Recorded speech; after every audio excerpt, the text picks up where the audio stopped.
Ya, Assalamualaikum warahmatullahi wabarakatuh. Selamat malam Bapak dan Ibu dosen, serta rekan-rekan semua. Kami dari kelompok 5 kelas POA Lab akan mempresentasikan hasil praktikum term project kami dengan studi kasus La Familia Back. Oke, di sini anggota kelompok dari grup 5 ada Muhammad Yuda Pratama, Afifah Isa, Muhammad Hanif Diandra Febrian, Yari Masio Meiko, serta Oki Aditya Wibowo.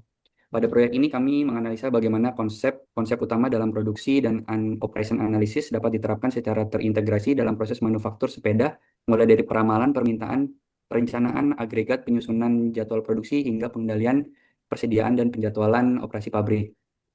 Melalui simulasi La Familia Bag ini, kami mencoba menerapkan pendekatan analitik dan kuantitatif untuk menentukan keputusan produksi yang optimal, mulai dari perencanaan kebutuhan material hingga pengaturan jadwal tenaga kerja. Baik, terima kasih Mas Oki. Ya, di modul pertama ini ada forecasting ya. Jadi forecasting itu merupakan sebuah pendekatan untuk memperkirakan kondisi atau kejadian di masa depan berdasarkan data historis dan informasi yang ada saat ini maupun di masa lalu. Jadi dalam operasional dan produksi, forecasting itu digunakan untuk memperkirakan permintaan pasar atau demand agar proses produksi lebih efisien dan menyesuaikan kebutuhan pasar. Nah, manfaat dari forecasting ini bisa untuk mendukung perencanaan dan pengambilan keputusan, lalu bisa mengurangi risiko dan ketidakpastian, dan mengoptimalkan penggunaan sumber daya. Nah, di forecasting ini ada 4 metode. Yang pertama ada time series decomposition, ada moving average, ada Holtz, dan Winters. Nah, dari kasus studi kasus La Van Leeuwenhoek ini, eh, setelah kami hitung dengan 4 metode yang ada, jadi minimum error yang ditemukan itu pada metode Holtz. Jadi dalam kasus kami, dalam kasus ini, metode yang efektif itu adalah metode Holtz. Dan em, di forecasting yang kami analisa itu adalah eh, sepeda yang berwarna kuning ya. Oke, selanjutnya ada agregat planning. Jadi agregat planning itu merupakan proses menentukan rencana produksi secara keseluruhan dalam jangka menengah untuk menyeimbangkan antara permintaan dan kapasitas produksi. Nah, manfaat dari agregat planning ini untuk menyeimbangkan permintaan dan kapasitas produksi, mengoptimalkan biaya operasional, dan meningkatkan efisiensi dan stabilitas operasi. Nah, agregat planning ini juga mempunyai 4 metode. Metode yang pertama itu adalah constant workforce, ada zero inventory, lalu ada overtime plus loss of sales, dan overtime plus subcontract. Nah, dari 4 metode ini, setelah kami lakukan perhitungan, jadi eh, cost termurah itu ditemukan pada metode zero inventory plan gitu. Oke, selanjutnya di modul 3 ada assembly process. Nah, eh, jadi assembly proses itu merupakan tahap dalam proses produksi di mana berbagai komponen atau subkomponen digabungkan menjadi produk akhir. Tujuannya adalah menciptakan barang jadi yang memiliki fungsi sesuai spesifikasi desain. Yang kedua ada bill of materials yang merupakan daftar lengkap dari semua bahan, komponen, subassembly, dan jumlah masing-masing yang diperlukan untuk memproduksi satu unit. Lalu yang ketiga ada product structure yang menggambarkan hubungan hierarki antar komponen dalam suatu produk. Biasanya ditampilkan dalam bentuk diagram pohon, di mana produk akhir berada di tingkat paling atas, yaitu level 0, dan diikuti oleh subassembly di level berikutnya, hingga komponen terkecil di level paling bawah. Nah, di sini merupakan data dan gambar dari product structure kita ya. Selanjutnya, di modul 4 eh, akan dilanjutkan oleh Mas Yari. Silakan Mas Yari. Baiklah, untuk modul 4 sendiri, yaitu Master Production Schedule. Master Production Schedule atau MPS merupakan rencana induk produksi yang menentukan apa yang akan kita produksi dalam jumlah beberapa dan kapan waktu produksinya. MPS ini sendiri menjembatani antara perencanaan permintaan dan perencanaan sumber daya dalam sistem manufaktur. Dengan kata lain, MPS ini menerjemahkan bahwa hasil peramalan permintaan atau pesanan pelanggan menjadi jadwal produksi yang konkret dan terukur. Secara umum, MPS berfokus pada produk akhir atau finished goods atau item yang dijual langsung ke pelanggan, bukan pada komponen atau bahan bakunya. Fungsi MPS sendiri dalam manufaktur adalah yang pertama menjadi panduan utama produksi, mengontrol keseimbangan antara supply dan demand. Yang ketiga menjadi input bagi material requirement planning atau MRP, dan yang terakhir adalah meningkatkan efisiensi dalam pemeliharaan produksi tersebut. Dari data MPS ini terlihat perencanaan produksi dilakukan secara satu sepanjang tahun 2022 dengan lead time satu periode, lot size 8.750 unit dan safety stock 8.750 unit. Sedangkan untuk persediaan awal sebesar 500 unit digunakan untuk sebagai buffer sebelum jadi jadwal produksi berjalan. Sedangkan nilai Project Available Balance atau PAB dan Available to Promise atau ATP menunjukkan bahwa kapasitas produksi telah disusun untuk memenuhi permintaan pelanggan. Secara keseluruhan, jadwal produksi ini dapat dikatakan efisien karena mempertahankan keseimbangan antara permintaan dan kapasitas produksi, serta menjaga ketersediaan produk di setiap periode, serta untuk meminimalkan risiko stok out dengan pengaturan safety stock yang memadai. Boleh lanjut, Mas. Kemudian modul 5 adalah Material Requirement Planning atau MRP. MRP ini sendiri adalah suatu sistem perancangan produksi yang berfungsi untuk menentukan kebutuhan material, komponen, dan step assembly secara tepat, waktu, dan jumlah agar produksi tersebut dapat berjalan dengan lancar. MRP ini sendiri memastikan bahwa bahan baku yang dibutuhkan tersedia secara tepat jumlah dan waktu sehingga tidak terjadi kekurangan material maupun kelebihan persediaan. MRP ini menggunakan tiga informasi utama yaitu MPS, BOM, dan data persediaan. Dengan menggabungkan ketiga data tersebut, sistem MRP ini dapat menghitungkan kebutuhan bersih dari setiap komponen dan menentukan jadwal pemesanan produksi komponen tersebut agar tiba tepat waktu sesuai jadwal perakitan. Untuk fungsi material requirement sendiri di dalam manufaktur adalah yang pertama menjamin ketersediaan material produksi, mengontrol dan mengoptimalkan persediaan, menentukan jadwal pemesanan produksi komponen, meningkatkan efisiensi dan koordinasi antara departemen, dan yang terakhir adalah mendukung perencanaan kapasitas atau capacity planning. Dari data material planning sendiri, untuk La Familia Byte menunjukkan bahwa setiap komponen memiliki karakteristik kebutuhan sejumlah persediaan, safety stock, lot size, dan lead time. Ini menyesuaikan fungsi serta tingkat kritikalisasinya dalam proses perakitan, seperti frame, brake, tire, dan case strap. Dari sisi biaya, terdapat tiga kategori utama yaitu ordering cost, setup cost, dan holding cost yang berbasis antara komponen. Secara keseluruhan, struktur MRP ini sudah mendukung sistem produksi sepeda La Familia secara efisiensi dengan keseimbangan biaya pemesanan, penyimpanan, serta kebutuhan produksi untuk memastikan perakitan berjalan lancar sesuai jadwal produksi utama MPS tersebut. Jadi, Mas. Dan yang terakhir, untuk modul 5 adalah Material Requirement Planning. Kesimpulannya adalah, dari data MPS ini, terlihat bahwa perencanaan produksi untuk Yellow La Familia Byte telah diatur dari Januari hingga Desember 2022. Untuk komponen sub-assembly 3, kebutuhan bahan atau gross requirement menunjukkan fluktuasi bulan yang cukup besar.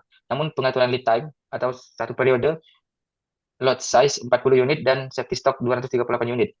Ini membuktikan bahwa sudah mampu menjaga kestabilan pasokan tanpa kekurangan material. Nilai planner order release dibuat secara konsisten agar stok selalu tersedia sesuai kebutuhan produksi.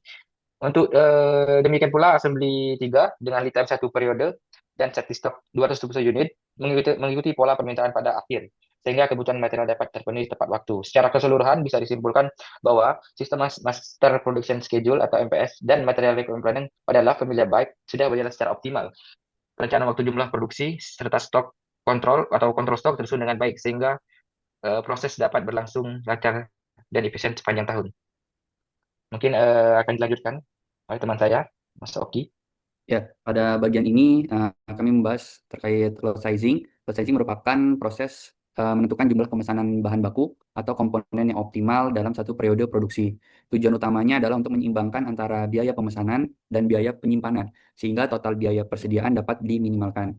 Konsep ini menjadi penting setelah tahap MRP, karena MRP hanya menentukan kapan material dibutuhkan, tetapi belum menentukan berapa banyak yang sebaiknya dipesan atau diproduksi. Dalam studi kasus La Familia Byte, kami melakukan perhitungan dengan beberapa metode lot sizing untuk membandingkan efisiensi biaya pada setiap alternatif.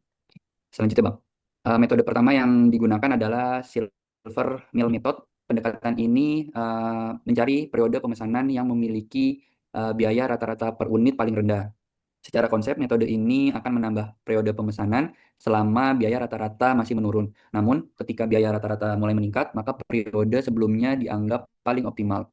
Keunggulan metode Silver Mill adalah sederhana dan cepat digunakan, cocok untuk sistem dengan permintaan yang relatif stabil. Berdasarkan perhitungan La Familia Byte, metode ini menghasilkan total biaya yang relatif efisien karena mampu menyeimbangkan frekuensi pemesanan dan biaya penyimpanan. Selanjutnya, Bang. Selanjutnya, untuk menggunakan metode part period balancing atau disingkat PBB, prinsipnya PBB adalah menyamakan total biaya penyimpanan dengan total biaya pemesanan untuk mendapatkan titik keseimbangan yang ekonomis. Dalam prakteknya, metode ini menghitung part period secara kumulatif sampai total biaya penyimpanan mendekati biaya pemesanan.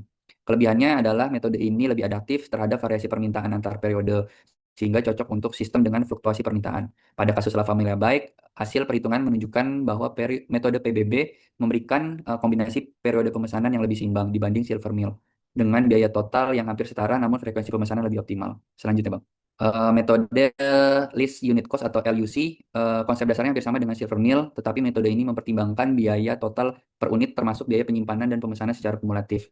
Kelebihan metode ini meminimalkan biaya total per unit produksi, bukan hanya rata-rata periode. Berdasarkan hasil simulasi di proyek La Familia Bike, metode LUC memberikan hasil biaya total yang lebih tinggi dibanding PPPB, tetapi masih mudah diaplikasikan karena perhitungannya sistematif dan tidak terlalu kompleks. Selanjutnya, Bang. Metode Wagner-Wittin, metode terakhir yang digunakan adalah Wagner-Wittin algorithm, yaitu metode dinamis yang mencari kombinasi periode pemesanan paling optimal secara keseluruhan. Algoritma ini mempertimbangkan seluruh periode permintaan dan perhitungan biaya total minimal dengan prinsip dynamic programming. Dalam studi kasus La Familia Bike, metode Wagner-Wittin ini menghasilkan biaya total paling rendah sehingga dapat dikatakan sebagai solusi paling efisien di antara keempat metode yang digunakan. Namun, dalam praktik industri, pemilihan metode juga mempertimbangkan kemudahan implementasi dan ketersediaan data, bukan hanya efisiensi matematis. Selanjutnya, Bang. Modul 7 dilanjut Mbak Afifah. Silakan, Mbak. Baik, Mas. Oke, terima kasih. Untuk selanjutnya ini tentang inventory control. Inventory control sendiri yakni proses pengelolaan jumlah dan jenis bahan atau barang yang dimiliki perusahaan agar tetap berada pada tingkat optimal. Tujuannya adalah untuk memastikan ketersediaan bahan baku dalam proses produksi dan produk jadi bagi pelanggan, sambil meminimalkan biaya penyimpanan, pemesanan, serta risiko kerusakan atau kedaluarsa barang. Fungsi utama inventory control sendiri yakni memastikan kelancaran proses produksi dan pelayanan tanpa terhambat oleh kekurangan bahan, sekaligus menghindari pemborosan biaya akibat kelebihan stok. Selain itu, sistem ini membantu perusahaan dalam perencanaan kebutuhan material, mempercepat waktu respon terhadap permintaan pasar, dan meningkatkan akurasi data stok melalui sistem pencatatan yang baik. Metode yang umum digunakan adalah Kanban. Kanban sendiri merupakan sistem visual berbasis kartu untuk mengatur aliran bahan dan memicu pengisian ulang secara otomatis di saat stok mencapai batas minimum. Metode ini juga dapat membantu mengurangi pemborosan, meningkatkan efisiensi pengisian ulang, dan memastikan aliran barang tetap tepat waktu dalam proses produksi dan distribusi. Lanjut, Mas.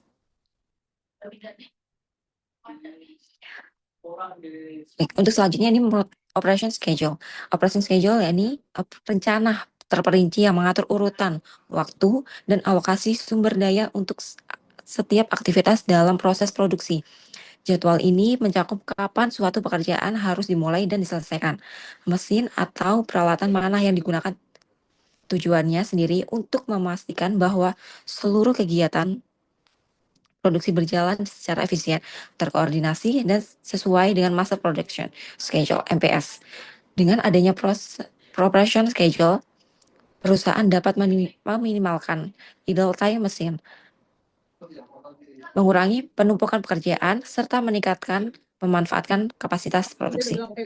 Fungsi Operation Schedule adalah mengontrol dan mengarahkan pelaksanaan proses produksi agar sesuai dengan target waktu, kualitas, dan jumlah yang telah ditentukan.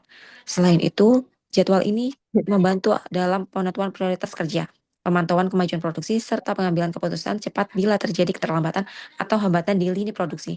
Dengan penerapan operation schedule yang baik, perusahaan dapat meningkatkan produktivitas, mempercepat waktu penyelesaian pesanan, dan menjaga konsistensi antara rencana dan realisasi produksi di lapangan. Lanjut, Mas. Akan dilanjutkan dengan Mas Hanif. Baik, terima kasih untuk kesempatannya.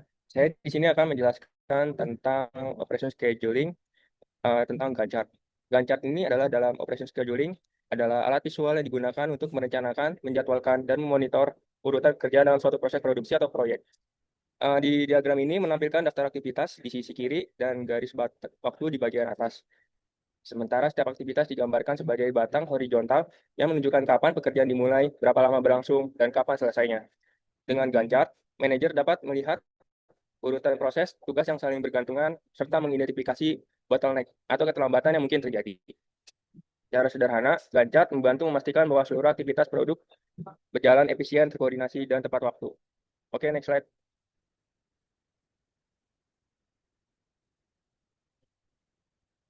Setelah itu, di sini akan menjelaskan tentang employee scheduling. Employee scheduling adalah proses mengatur jadwal kerja karyawan agar kebutuhan operasional perusahaan terpenuhi secara efektif.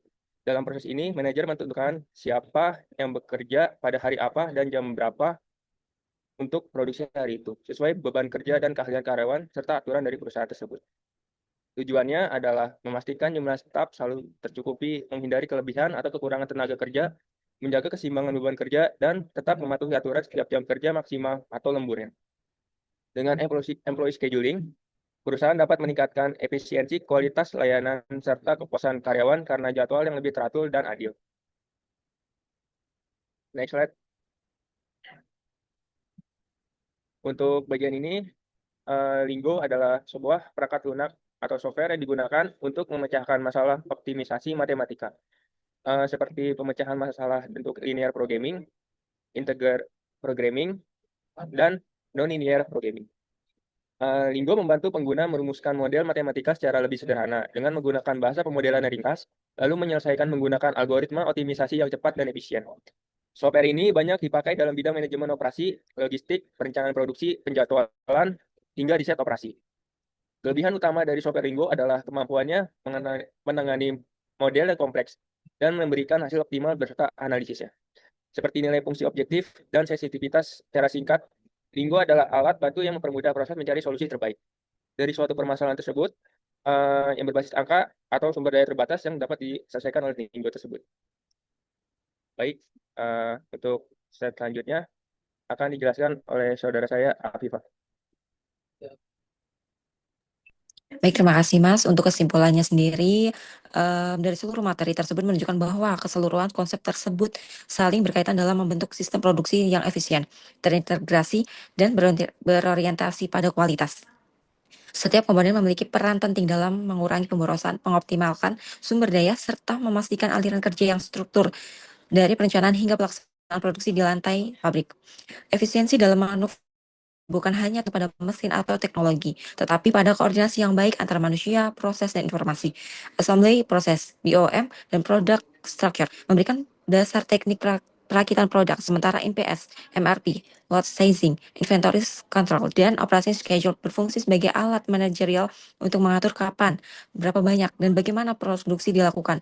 Jika semua elemen ini dijalankan secara harmonis, maka perusahaan akan mampu mencapai produktivitas tinggi, fleksibilitas operasional, dan kepuasan pelanggan maksimal. Baik, terima kasih untuk presentasi kali ini dari kelompok 5.